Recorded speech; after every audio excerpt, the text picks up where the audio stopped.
Hi, my name's Joe Wright and I am the director of Darkest Hour.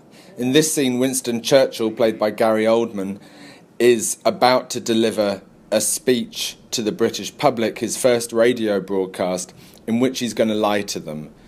And he's been advised against making this speech and advised against lying and saying that the British Army is on the offensive rather than on the retreat as we actually were. He's trying to portray a positive view of the war, but unfortunately that's not really the case. I use this red lighting here, probably more theatrical than realistic, but I kind of like the idea of the intensity of it for this particular moment in the film. It's 40 minutes into the film, and it's at this point that the tone of the film begins to shift from the light-hearted kind of comedic tone to something a bit more serious. The stakes are beginning to rise. The camera moves through the wall here, and this is a kind of idea that I thought about a lot, and I wondered whether it was too theatrical.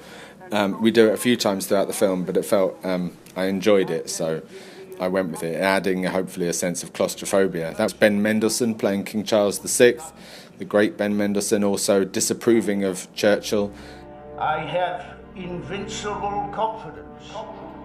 And here's Clementine Churchill, his wife, played by Kristen Scott Thomas. A very small part of that splendid army has yet been... I like the kind of use of non-naturalistic sound over this shot here has yet been invaded. to create that sense of distance. This is Stephen Delane playing Halifax, who's Churchill's chief adversary within the War Cabinet.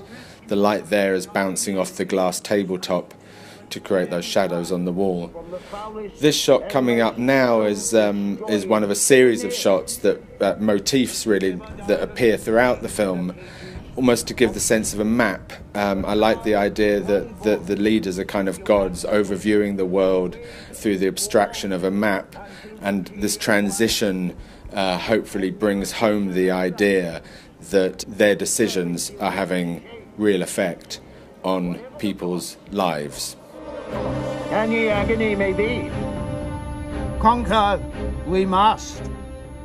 As conquer we shall. And now, just as the radio address ends, we see the first flicker of doubt in Churchill's eyes, concern that perhaps the course taken was not the correct one, maybe even a sense of shame.